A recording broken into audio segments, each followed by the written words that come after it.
Here I am on my trail by the Arkansas River, and I wanted to share a journey I had in the Akashic Records this morning to give an example of how powerful these journeys can be, and to just share, a story that I thought was really cool. So I've been having this pretty intense pain in my left thigh that, there's nothing wrong. Like, doctors can't find anything wrong there, except for maybe a tight muscle. And all the stretching and fascia blasting in the world has not relieved it. And I knew that I had to go into the records, and I've actually gone in several times for this specific thing and pulled a lot of stuff out, but it's a deep one. It's a deep well. And you may notice that you have spots like that as well, where you store emotional trauma and you just kind of keep packing it in there into this one spot. And for me, I didn't notice any issues with my left thigh until, probably 9 years ago. So it's not been a lifelong thing, but I did realize that I've been storing, on top, the top layers were a lot of betrayal and abandonment. And not just me being the victim of these things, but me being the perpetrator. Because we've all been the betrayer and the betrayed. We've all been the murderer and the murder victim. We've all been the rapist and the rape victim. We've been everything, which is why for many of us, this is the culmination life, where we can choose, if we come back to another human life after this, it'll literally be just to enjoy ourselves. Like, we just don't have anything else to do, lesson-wise. Oh, I love that. That's one of my favorite spots. And so, anyway, if you notice that you have spots like that where you're just constantly achy,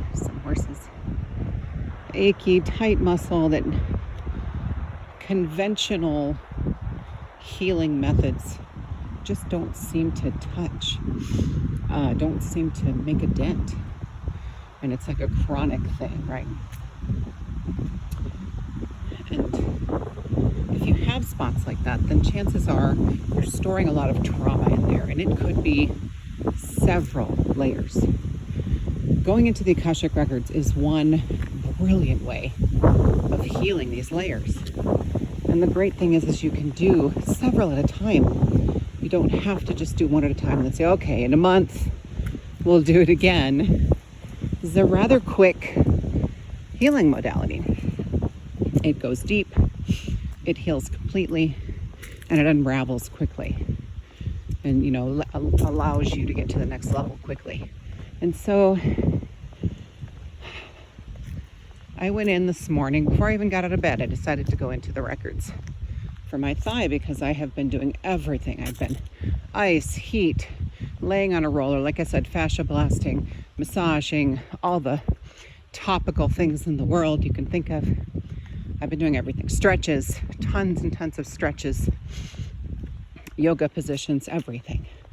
And it just seems to be getting worse lately. And so I've known that it was some emotional trauma in there. I just have been avoiding it. What? Why would we do that? Facing our trauma is fun, you guys. It's so fun. So I go into the records. Merlin, of course, is always my guide in the records. And he already had my book open. He's like, hey, what's up? Let's do this. Book open right away into a life. So here is what I saw. I saw myself as a little girl. And this was, I don't know the years of this event, but there was some sort of an inquisition happening. I'm not sure it was the big inquisition. I know that it spanned many, many years. Don't know what year, what century, any of that. All I know is there was some sort of, and this seemed like, if it was during the time of the large, the Inquisition, where the Catholics were torturing people and then killing them for not believing in their God. Go Catholics. Not a cult at all. If it was going on during the same time, but I feel like what I saw was myself as a little girl in a smaller kind of village where it was a smaller operation, like a branch, let's say a branch office of the larger torture going on. And so I was a little girl. I was like 10 or 12. Actually, right around 10, the first time I saw myself, okay? I was an only child, but my mother was pregnant. My father was a builder and actually, he not only built, but he designed many of the torture devices they used. And they got creative, y'all. Like, let's not mince words. They were amputating. They were just torturing in the most inhumane ways you can think of. And my father designed a lot of the devices that tortured these people. And we're talking men, women, children, okay? And I didn't know anything at 10. I didn't know anything. We had money, not a lot, but we were fine, right? Like, I never worried that I wasn't going to have food on any given day. So I see myself running around this little village, and it's hundreds of years ago, right? Inquisition type time frame. And so I'm pretty sure before the Renaissance. So what's that? Baroque period, medieval, possibly medieval times. I think somewhere in between. So I'm running around with my best friend, who was a boy, a couple years older than me. Best friends from early childhood. We grew up together. And I was 10. My mother gave birth to my little sister, and my mother died from the birth. So my father was devastated. It kind of broke him at that point, but he kept working, blah, blah, blah. Fast forward a couple of years, about 2 years later, me and my friend are running around, and for the first time, we decided to sneak into this building, this area, where they had been torturing people for years for believing something different than what the powers that be thought they should believe. And not just believing it, but teaching it, right? Spreading it, God forbid, spreading unconditional love, compassion, tolerance, how dare they? And so we sneak in.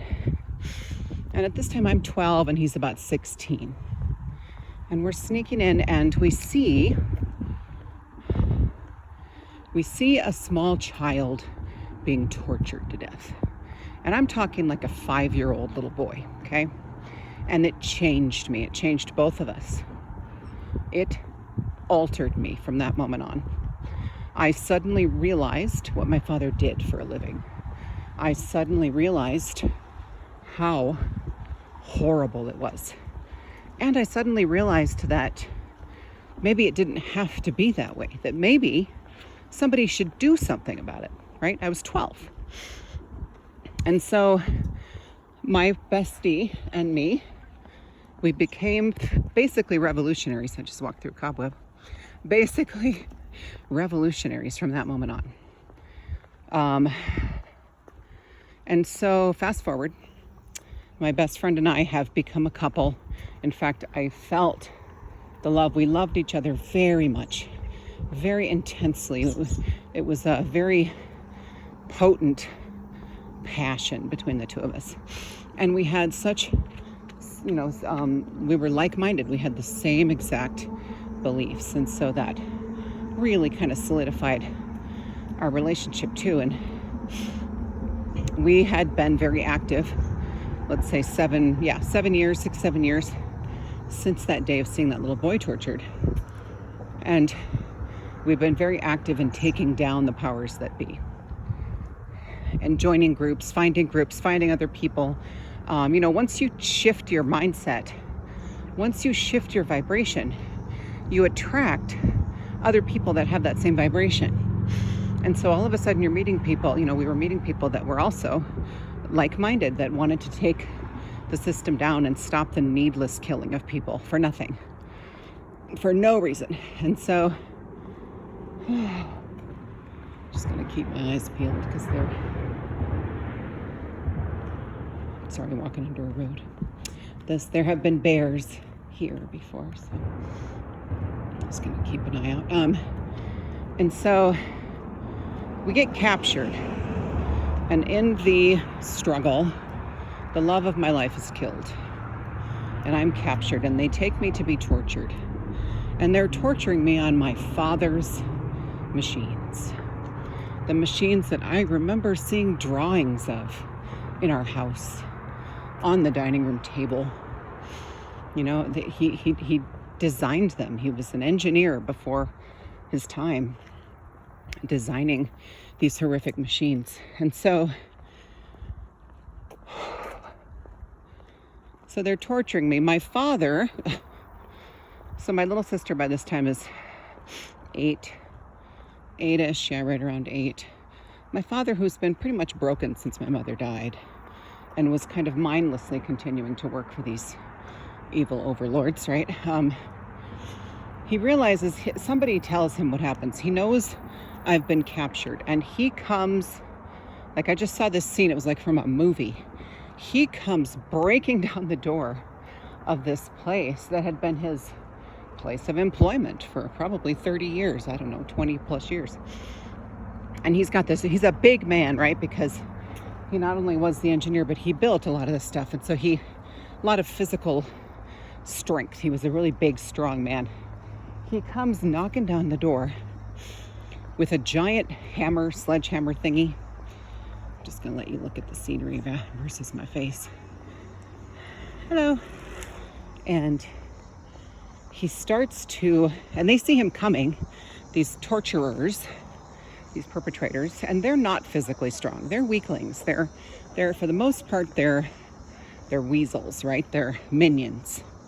And they run, they scatter, like they don't want to get in a physical altercation with my dad because he's huge, and they will lose. And he starts smashing this machine that they have me tied to until he gets me loose. Well, the machine had metal spikes that went into my thighs, big surprise, and my upper arms, like my forearms. The left side having gone in much deeper than the right. And so he breaks the machine apart. He proceeds, that's not the thing, I apologize. Okay, so kind of an important point. They had captured my sister as well because she'd happened to be with me. And she was on the machine next to me and she was dead. So my 8-year-old sister they had killed. So my father he just breaks all these machines, and then we hear like soldiers or whatever coming, and I get him to leave, and we have to leave her there. And that, it just breaks him even more. And this poor broken man who'd lost his wife, now his daughter, and almost me, right? Well, he saves me, but I never walk again. I apologize, this is a long story, but it's a really good story. I feel like writing it down. I'd probably have to do some research to create like a historical fiction type thing, but it's a very good story. Traumatic, horrible, but and so he saves me, carries me out of there, and does the best he can to nurse me back to health, but I never walk again. And so he proceeds to build me a wheelchair. He takes his engineering know-how and he builds me a wheelchair, and it's a wheelchair like there were wheelchairs already. I feel like the rich people probably had something. I don't know when the first one was invented, to be honest, but this was, if there were other ones, this one blew them all away, right? Because his mind was just way ahead of his time. And so he builds me a wheelchair. The problem is nothing can combat the pain that I'm in 24/7 from the wounds that I sustained. And they're looking for him to arrest him for destroying the machines. And so we flee. And I feel like we go, okay, so we were originally somewhere in Eastern Europe, I want to say Germany, Eastern Germany, possibly. We flee to France. And we're in like, I want to say, yeah, I'm pretty sure it's Paris. And so we flee to Paris. I think the thinking was we can disappear among all the people. And my father takes me to a hospital there that is, supposed to be high tech for the time, all that jazz. It's a good hospital. And they can't help me. Like, they tell him my wounds, because of the way they healed, even though he'd done everything he could, they penetrated too much flesh. I mean, the one in my right or my left thigh almost went all the way through. They're telling me that I'm lucky that I have any feeling at all, which, in other words, they're telling me I'm lucky that I'm in pain all the time, because the alternative would be amputation. And of course that was discussed, and they're like, well, we don't do that just because she's in pain. And so they couldn't really do anything for me. However, they saw the wheelchair and the doctor, and I almost said I remember. I don't remember because I saw this whole story. I remember the doctor turning to my father and saying, "Where did you get that chair?" And he said, "I made it. I'm a builder." And that was the term they used back then. They didn't say engineer, I don't think, or architect. They were called builders. And they designed and built everything that they did. And so, I hope you can hear me. Sorry, the wind picked up. And so my dad says, "I made it." And the doctor's really impressed. And he says, "Can you make more?" And he's got a lot of people that he wants to make these chairs for, but primarily his wife. His wife had gotten scarlet fever or something and was paralyzed from the waist down. And she was a young, beautiful woman, and she would never feel her legs again or walk again. And he had never been able to find a chair for her. And so my father designs a chair for her, and consequently we move in with them, with this doctor and his wife. They have no children. I feel like she was young and the disease happened soon after they were married, but he loves her. He loves her, and he just wants her to be as happy as she can possibly be. So my father designs this chair for her that allows her to be propped up around her pelvic area. Like, it really supports her around that area so she can sit up. And the doctor is so impressed that, of course, he invites us to stay forever. He wants us to stay forever. My father basically becomes a builder for the hospital. He builds chairs, he builds beds, he builds lots of other things for the hospital. But the problem is there just is nothing that can be done for my constant pain, my chronic pain. And even with his wife, the doctor's wife and I become very close friends, like sisters. I miss my sister, of course, and so she's kind of a replacement. And I, for her, keep her company because she'd been home alone, except for, nurses and such. And so we become very close. Well, we fall into the opium world because it's the only thing that kills the pain for both of us. Hers is emotional. Mine is physical for the most part. Although I didn't know at the time that there was an emotional root to every pain, to every physical pain. Anyway, so I'm trying to speed up, but at the same time, this is such a good story. I hope you listen to the whole thing. So anyway, so we fall into the opium world, and we end up in these dens, right? They called them opium dens, where there's prostitution and there's all this other stuff going on. And it, kind of want to get past these people. They're going to think I'm nuts talking about this stuff. Anyway, I'm going to slow down a little bit. And so I meet a man who is always coming into the den, not for the opium, but looking for his sister. He's always digging his sister, rescuing his sister from this opium. She's just emotionally a mess. Like, there's nothing physically wrong with her. She comes there, she sells her body, she takes the opium to escape life. I feel like she was probably a big, huge starseed. But he's constantly coming to try to save her. And we fall in love. And so then he shifts to trying to save me. And he does for a time. In fact, he pulls me out of that world and he introduces me to the world of herbs. And I start working with this herbalist at the time who was very knowledgeable. And she starts mixing up all these tinctures and stuff that really do start to help with the pain. And so I'm starting to see this kind of light at the end of the tunnel.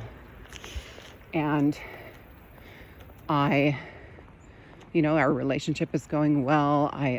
The pain is a lot less. I still am not walking, but I kind of have resigned myself to the fact that that'll never happen.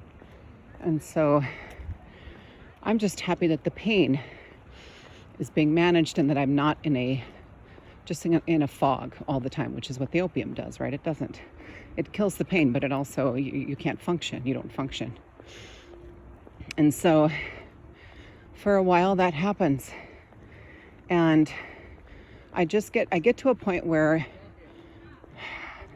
this herbalist starts to talk to me about healing emotionally. Like if I want to continue down the path of healing, I'm going to have to heal my emotional wounds. And I completely poo-poo it. I roll my eyes. I laugh at her. I mock her about it. I tell her that's ridiculous. I cannot wrap my brain around that's connected in any way. And so she basically tells me, you can't go any further from here. Well, I'm still in a lot of pain. The pain is not, it's like the edge is off with the herbs she makes me, but she's telling me I won't be able to heal anymore until I face the emotional wounds, the loss of my sister, the loss of my boyfriend, the being thrust or being abruptly ripped from everything I knew and brought to Paris, not being able to walk, the pain, everything. And I refused to face it. So I left this man that I'd fallen in love with. I left the herbalist and I went back to the opium. And I died. I don't know, I think I maybe made it to 30 something. And then the constant drug use and just the not wanting to be there. I died. And so I brought those wounds with me into the next life. And so then Merlin immediately, and I started to see this second life already before I was even done with the first one. And I did the whole, it's so important to talk to this aspect of you. So I talked to myself after it was a point where we'd gotten to Paris and I realized that I would never walk again. And so I went and I talked to myself and I said, look, this life is over. You lived it. The trauma is done. It's time for you to come home. And then I imagined myself as kind of a ghostly kind of see-through, right? Like I sat down in the wheelchair into this other me and allowed her to be integrated back into my soul. So I brought that soul fragment home. And then I sent forgiveness and love to the whole life, to the whole situation. I forgave the torturers. I forgave even the Pope. I remember going all the way up to the Pope who ordered the torture. I forgave everyone involved. I forgave my father.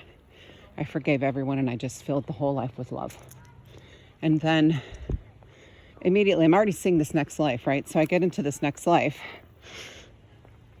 And gosh, let me think of okay. So I'm seeing my leg starts to hurt. And I'm like, okay, I just healed this. Like, what's going on? Oh, it was the next layer. And I'm seeing a railroad tie basically hammered into my thigh in the same place. Well, when you bring things with you from past lives, look at this contraption. When you bring things with you, the energy tends to create a repeat of the stories that you lived. And, as closely as it can. And so I'm seeing this, hey bud, hi. I'm seeing this next life coming in where I am a black man working on the railroad in, I don't know, Oklahoma, Nebraska, somewhere around there. And I'm helping build the railroad, and I'm on this crew. And I come into the story at the time where, I don't know, I've done something, I've mouthed off to a white man or something, and I'm being punished. And I'm being punished and left for dead. And I see them tying me to the train tracks and pounding this railroad tie into my thigh, into the same exact place that this torture device had pierced my skin. And so that's where I come into the story, and they leave me there. Now the tracks aren't finished. It's not like I get hit by a train, but I die of exposure, right? And no water, no food. So after a few days, I'm dead. Well, no, I'm sorry. That's what I saw. And then I was like, wait a minute, I didn't die though. They thought I did. They left me for dead. And then somebody saves me. But I live the rest of my life in this just deep, deep hatred and resentment for the betrayal of these other human beings. Because even though I had been born black, I had for those times, a relatively good life. I'd had white friends. I'd had Asian friends. Because working on the railroad, it was all different types. And the fact that I had been punished and then, made to believe it was largely for the color of my skin, because I wasn't allowed to speak my mind to somebody with lighter skin. That just wasn't done. And I was punished for it. And even the people I thought were my friends left me there to die. And I lived with this hatred, this awful, awful hatred for anyone not the same color as me. Which was it was intense. It was intense feeling this betrayal by basically all of humanity. But I tolerated other black people only because I all of a sudden saw them also as victims of everybody else, right? And so I lived just a very bitter, I had a limp. I did continue to work. I did what I could. I did have a wife. I think I had a wife from. So anyway, I lived with this resentment and betrayal and just hatred of everyone. And again, brought that into the next life. So what I did is I found myself then, right after I'd been basically tied and they pounded that railroad tie into my thigh to keep me, even if I got untied, I couldn't move. And it went all the way through my leg. And let me tell you, that's how it feels. Like if I could imagine what it would feel like to be literally crucified on railroad tracks that's what it has felt like at times, where I've cried in the middle of the night and cried out and made these noises because it hurts so much. And I've given birth 4 times, y'all. I have a pretty high tolerance for pain, but this has been something very, very different, very visceral, very, very kind of otherworldly even. I knew it wasn't this, had nothing to do with this life. And so I did the whole process where I forgave the perpetrators and, sent love to the situation, and then closed the book. And it was very therapeutic. It was incredibly therapeutic to go through that process. And I just wanted to share this whole experience so that, if you're on the fence about trying this modality, this is the kind of thing that can happen. And yes, it can be devastating to see these past lives, but a good practitioner will keep you out of the energy. You aren't going in and reliving it. You're watching it as a spectator. You're watching it like a movie unfold in front of you on a movie screen. You're not going into that life and reliving it and feeling the trauma. You're just witnessing it and becoming aware of why you have certain blocks that you have that are holding you back from being who you came here to be. So I wanted to share this to show you the power of going into the records. I will say my leg feels pretty good today. It's very achy, kind of like there's a big empty space. I do feel like I have more work even yet to do on it. It is just a place that I stored a lot of trauma for whatever reason. And well, one of the reasons was to cover up, the original, which I think I hit the original trauma, which was the first life in the medieval times. And so now it's just going to be filling that space, that now empty space with love, with unconditional love, compassion, and just filling it with new stuff. And now that it's empty, and so that's going to be my focus. I am going to kind of dig in there and make sure I got everything. It's like cleaning out a pumpkin. I don't know. Did I get it all? And it's gross and goopy and kind of disgusting. But I'm going to get it all. And so, yeah, so if this interests you at all, if this kind of healing, this is intense healing. This is intentional. This is healing that can only happen when you're truly ready to face things that you have encountered in past lives. And so, you'll know if you're ready or if you're not quite ready. And it may never be the modality for you, and that's just fine. The important thing to know is that this is out there. This is out there, and this is a very powerful method of healing that like I said before, can be instantaneous sometimes. It's like just awareness sometimes of these past lives and what happened to you, to the same soul that you have now, can lead to instantaneous healing of things and allow you to move to the next level. And yes, it can also crack you open, and you have some integration period after that isn't fun. But again, a good practitioner will tell you about this, will support you through this, and will give you tips on how to make it as easy as possible. My biggest tip is always comfort. Do what comforts you. Eat comfort food. Do what makes you feel good, what makes you feel relaxed.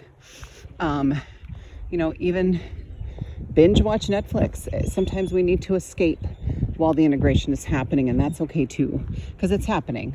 Because once you get the healing done, once you crack yourself open, you can't close that. You can't heal that. You can't seal that eggshell back together. It's impossible. So then you just have to keep moving forward through the integration period. So that is my share. I hope you enjoyed it. I would apologize for being so long, but it's super good, right? It may become written down. I'm a fucking writer. Maybe I should write. Oh, okay. Here's the wind. The universe telling me I'm done. Thank you for listening, and I will talk to you all soon. Love you. Bye.